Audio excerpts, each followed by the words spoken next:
Hello भाइयों, आप लोग कैसे हैं? ठीक होंगे। देखिए, ये है माई बॉक्स सिटी केबल नेटवर्क का। इसका मुझे राजस्थान से एक दोस्त है हमारा, उसने बताया कि यार मेरे को ये चाहिए। इसका मुझे फॉल्ट फाइंडिंग और इसका सेक्शन बाय सेक्शन, वो भी हमारा ही यूट्यूब देखकर वो रिपेयरिंग करना चालू किया है। पहले मैंने सब का बताया था, सिटी केबल का ही ज़्यादा बताया था और इसका भी बताया था, एयरटेल ये सब सेटअप बॉक्स का ही ज़्यादातर मैं बताया। तो मेरा दोस्त है, बहुत पहले से जान पहचान है मेरी उसकी, तो उसने कहा कि ठीक है भाई, मेरे को माई बॉक्स, मेरे पास बहुत सारे रिपेयर करने के लिए आते हैं, मुझे माई बॉक्स के लिए बताओ।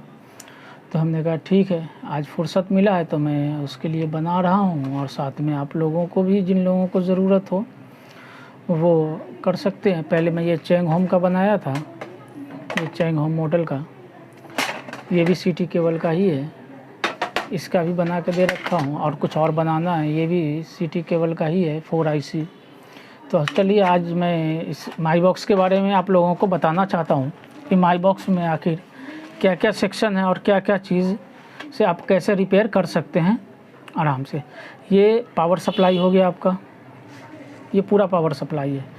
यहाँ से तीन सप्लाई निकलती है, ये देख लीजिए, ये जैक पिन लगा हुआ है, ये 3 सप्लाई यहाँ से निकलते हैं। ये इन 3 सप्लाइयों में से आपको हर सेक्शन में अलग अलग जाता है। ये देखिए, ये इसका फ्लैश IC है, ये इसका BG IC जो मेन IC कहते हैं। बहुत लोग इसको मेमोरी IC भी कहता है। जो लोगों को पता नहीं है सेटअप बॉक्स की रिपेयरिंग करने का तरीका, वो लोग अलग अलग। ये इसका रैम है, रैम ख़राब होता है, आप लोग गौर करना, रैम भी ख़राब होता है। ये ख़राब होता है, ये कैसे फाका निकाला जाता है, इसका तरीका आप लोगों को बताने वाला हूँ और समझाने वाला हूँ। ये है इसका वीडियो सेक्शन, यहाँ से वीडियो आता है। ये इसका पोर्ट है, ये गौर से देखें। ये इसका टूनर है, जो टूनर लगता है। ये इसका वीडियो, ये 2 ऑडियो हैं इसका, ठीक है। अब ये समझ में आ, ये टोटल सेक्शन, ये रेजिस्टेंस, ये सब आपको मैंने बता दिया। अब ये पावर सप्लाई AC से चालू होगा, ये आगे DC बनाएगा, ये इसी का नंबर मैं आपको एकदम क्लोज कर दे रहा हूँ, आप चाहे तो देख सकते हैं। बहुत कम नज़र आता है एप्लीकेशन के हिसाब से। ये कंडेंसर है, इलेक्ट्रोलाइटिक कंडेंसर, बड़ा कंडेंसर ये लगा हुआ, 33 MFD 450 वोल्ट। इसका भी फॉल्ट मैं आप लोग बताने वाला हूँ, बहुत ही ईजिली फॉल्ट है और इसको रिपेयर करना बहुत आसान है। आप सब कोई भी इससे कर रिपेयर करके अच्छा पैसा कमा सकते हैं, पर 1500-700 रुपया तक।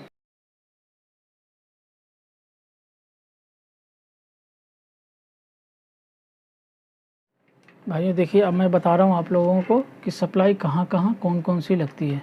ये IC के नंबर के बारे में मैं बता रहा था, ये देखिए गौर कीजिए, ये IC आपको लोगों को पता चल जाएगा। ऐसे मार्केट में ये अवेलेबल नहीं है, ये IC, इनमें से कोई भी सामान मार्केट में अवेलेबल नहीं है। ये अवेलेबल है, ये फ्लैश, ये अवेलेबल नहीं है मार्केट में। रैम अवेलेबल नहीं, ये रैम अवेलेबल नहीं है। ये BG अवेलेबल नहीं है, ये भी अवेलेबल नहीं है। ये IC सिर्फ अवेलेबल है ये रेजिस्टेंस, इसको रेजिस्टेंस कहते हैं। गौर से देखिए, मैं आपको जूम करके दिखा रहा हूँ, ये देखिए, ये रेजिस्टेंस 33 ओम की रेजिस्टेंस है ये सारी।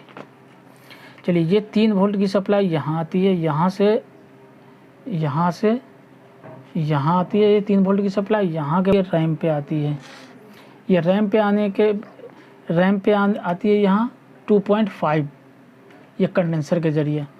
यहाँ ये BG IC है, BGA पे आती है यहाँ 3 वोल्ट की सप्लाई।